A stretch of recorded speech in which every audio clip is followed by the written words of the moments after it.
నిన్న మొన్న ఈరోజు ఆంధ్రప్రదేశ్ నుంచి ఒక ప్రతినిధి బృందం రావడం జరిగింది. దానిలో నేను కూడా వైఎస్ఆర్ కాంగ్రెస్ పార్టీ నుంచి ఒక ప్రతినిధిగా రావడం జరిగింది. వచ్చి ఇక్కడ ఉన్నటువంటి సోషల్ మూవ్మెంట్స్ సంబంధించినటువంటి ప్రముఖుల్ని, ముఖ్యంగా అన్నా హజారే గారిని, మేధా పాట్కర్ గారిని, అగ్నివేష్ గారిని కలుసుకోవడం జరిగింది. వారికి రాష్ట్రంలో జరుగుతున్నటువంటి విషయాలను వివరంగా వివరించడం జరిగింది.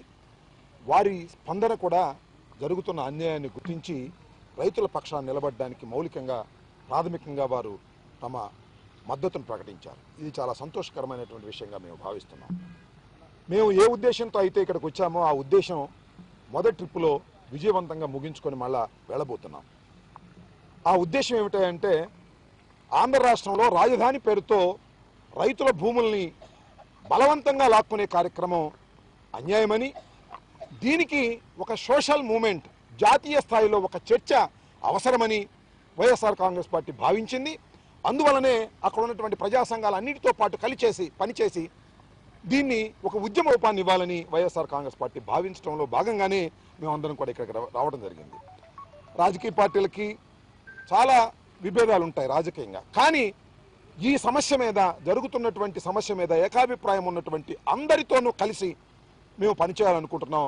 రాజకీయంగా విభేదాలు ఉన్నప్పటికీ కూడా ఈ రోజున చంద్రబాబు నాయుడు గారు ప్రభుత్వం చేస్తున్నటువంటి విధానం ఏమిటంటే భూ సేకరణ పేరుతో ఒకటి, భూ సమీకరణ పేరుతో ఒకటి.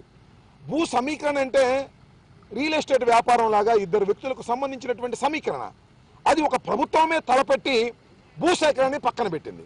ఇప్పుడు మళ్ళా భూసేకరణ ముందుకు తీసుకురావడానికి ప్రయత్నం చేస్తూ ఉన్నది. ఇంతేకాకుండా రైతాంగాన్ని అక్కడ భయభ్రాంతులకు గురి చేసేటటువంటి పరిస్థితి కూడా కనిపిస్తూ ఉన్నది. మేము ఆ ప్రాంతం అంతా అనేక సందర్భాల్లో తిరిగాం. అక్కడ పోలీసులు మయం చేసి రైతాంగాన్ని భయభ్రాంతులకు గురి చేసి సమీకరణ పేరుతో అక్కడ రైతుల దగ్గర నుంచి బలవంతంగా లాక్కునే కార్యక్రమం చేస్తున్నారు.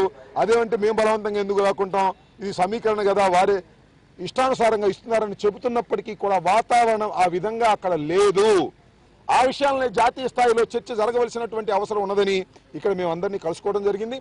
ఇక్కడ కలుసుకున్నటువంటి వారందరూ కూడా అక్కడ జరుగుతున్న అన్యాయాన్ని గుర్తించారు. అక్కడికి త్వరలోనే రాబోతున్నారు.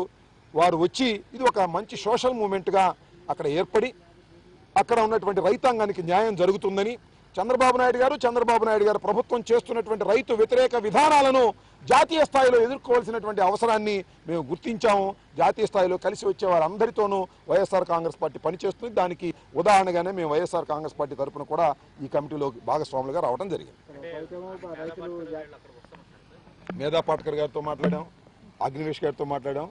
తప్పనిసరిగా వారిద్దరూ రావడానికి తమ పూర్తి అంగీకారాన్ని వ్యక్తం చేశారు. అది మా గొప్పతనం కాదు, అక్కడ ఉన్నటువంటి పరిస్థితులు, రైతులకు అనుకూలంగా వారు పనిచేస్తున్నటువంటి సోషల్ ఆర్గనైజేషన్స్, పర్యావరణకు అనుకూలంగా పనిచేస్తున్నటువంటి వారు అక్కడ జరుగుతున్నది అన్యాయమని మేము ప్రాథమికంగా ఇచ్చిన సమాచారంతో నమ్మి వారు వస్తామన్నారు. వచ్చి అక్కడ తెలుసుకుంటారు విషయాలు, రైతులను ప్రత్యేకంగా కలుసుకుంటారు, జరిగిన అన్యాయాన్ని తెలుసుకుని జాతీయ స్థాయిలో వాళ్ళు ఫోకస్ చేస్తారనే నమ్మకం మాకుంది. తద్వారా అక్కడ ఉన్న రైతాంగానికి కూడా మేలు జరుగుతుందని నమ్ముతున్నాం. అలాగే అన్నా హజారే గారికి మెమోరాండం ఇవ్వడం జరిగింది.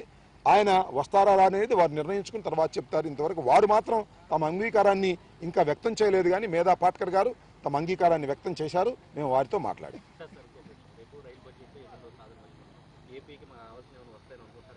అవి ఆ బడ్జెట్ విషయాల తర్వాత ప్రస్తుతం ఈ విషయాలు మాట్లాడితే డైల్యూట్. ఇప్పుడు ఏ బడ్జెట్ విషయాలైనా భారతీయ జనతా పార్టీ అధికారంలోకి వచ్చిన తర్వాత ఆంధ్ర రాష్ట్రానికి అన్యాయం జరుగుతున్నదనే భావనే కలుగుతూ ఉన్నది. నిన్న 22,000 కోట్ల రూపాయలు వారు అదనంగా ఇవ్వటం అనేది చాలా తక్కువ అమౌంట్. విడిపోయినటువంటి రాష్ట్రానికి చాలా ఎక్కువ స్థాయిలో మేము ఎక్స్పెక్ట్ చేయడం జరిగింది. ఆంధ్ర ప్రజలు దానికి తగిన స్థాయిలో ఇవ్వలేదు.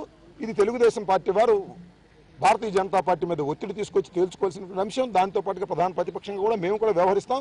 దయచేసి దీన్ని డైల్యూట్ అయ్యేది బడ్జెట్ విషయాలకు వద్దని నేను మీ అందరికీ కూడా పత్రికా విలేకరులందరూ కూడా మనవి చేస్తున్నాను. ఈ విషయం మీద అడగండి, ప్రశ్నలకు సమాధానం చెబితే అది డైల్యూట్ అవుతుంది. ఇది రైతు ఒక్క ఆయన మాట్లాడుతున్నారు. చౌదరి గారు రైతు, ఈయన రైతులు భూములు ఇవ్వడానికి వీల్లేదు అని అందరినీ సమీకరిస్తున్నాడనేటువంటి కక్షతో 15 రోజుల పాటు పోలీస్ కస్టడీలో పెట్టి బెదిరించి తర్వాత ఒక పిచ్చి కేసు పెట్టి వదిలినటువంటి ఒక రైతు కుటుంబానికి చెందినటువంటి శ్రీనాథ్ చౌదరి గారు మీతో మాట్లాడతారు. ఒకటేనండి చెప్పేది, ఈరోజు ఈ పార్లమెంటు సాక్షిగా ఒక మాటే చెప్తున్నాం. ఇన్నాళ్ళు బతిలాడాం, భంగపడ్డాం, రండి రాజధాని ప్రాంతంలో ఉన్న రైతులందరి మనోభావాలు ఏంటో తెలుసుకోండి, వాళ్ళ బాధలు తెలుసుకోండి అని చంద్రబాబు నాయుడు గారికి విజ్ఞప్తి చేశాం.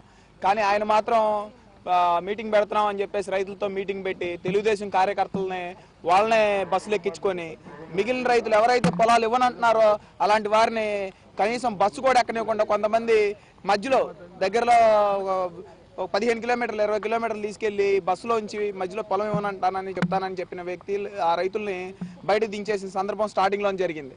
తర్వాత మేము దేవినేని ఉమా గారు వీళ్ళందరితో, మినిస్టర్ గారు పత్తిపాటి పుల్లారావు గారు వీళ్ళందరితో కలిసి కూడా వ్యతిరేక రైతులతో ఒకసారి సమావేశం చేశారండి. ఆ సమావేశం చేసిన రోజు కూడా ఏకగ్రీవంగా దాదాపు 10 మంది గ్రామాల నుంచి వచ్చిన రైతులు 300 మంది దాకా వాళ్ళ భావాన్ని వ్యక్తం చేస్తే తిరిగి వాళ్ళు రేపొద్దునే చంద్రబాబు నాయుడు గారితో మీటింగ్ పెడతామన్నారు. మేము 2 రోజులు టైం అడిగామండి. 2 రోజులు టైం అడిగేసరికి వాళ్ళు ఇవ్వలేదు.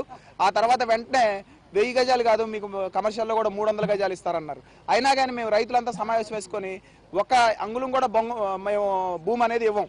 ఎందుకంటే మీరు ఎంత ప్యాకేజ్ పెట్టినా, మీరు ఎకరానికి 2400 గజాలు ఇచ్చినా మేము ఇవ్వననే రైతులు మాత్రం ఇంకా అలాగే మా గ్రామాల్లో గట్టిగానే నిలబడి ఉన్నామండి. అలాంటి రైతులు అందరం కూడా ఈ నుంచి ఈ పార్లమెంట్ సాక్షిగా ఒకటే చెప్తున్నాం, ఇక్కడ దాకా వచ్చింది ఉద్యమం అనేది ఢిల్లీ, ఇక పెద్ద ఉద్యమం లెగుస్తుంది. రైతులందరూ, రైతు కూలీలు, మహిళా రైతులు ప్రతి ఒక్కళ్ళు కూడా ఇప్పటి వరకు శాంతంగా మా బాధల్ని ముగ్గుల రూపంలో మా ఆడవాళ్ళు వేశారు. ఇక నుంచి పోలీసులు కనుక వస్తే మా గ్రామాల్లోకి ముందుగా చెప్తున్నాం, రైతులను హెచ్చరిస్తున్నాము, పోలీసులు కనుక వస్తే మేమేం చేయం, మా మహిళా రైతులే చీపిరి కట్లు తిరగేసి కొడతారు. ఇంకోసారి కనుక అక్రమంగా కనుక మా ఊర్లోకి వచ్చి రైతుల్ని బట్టబయలుగా మీరు పోలీస్ స్టేషన్లు పిలిపించి బెదిరిస్తున్నారంటే కనుక చాలా సివియర్ యాక్షన్ తీసుకుంటామని చెప్పేసి ఒక రైతు బిడ్డగా రైతుల తరఫున మా గ్రామాలందరి తరఫున నేను హెచ్చరిస్తున్నానని చెప్పేసి మీకు తెలియజేసుకోవడం జరుగుతుంది.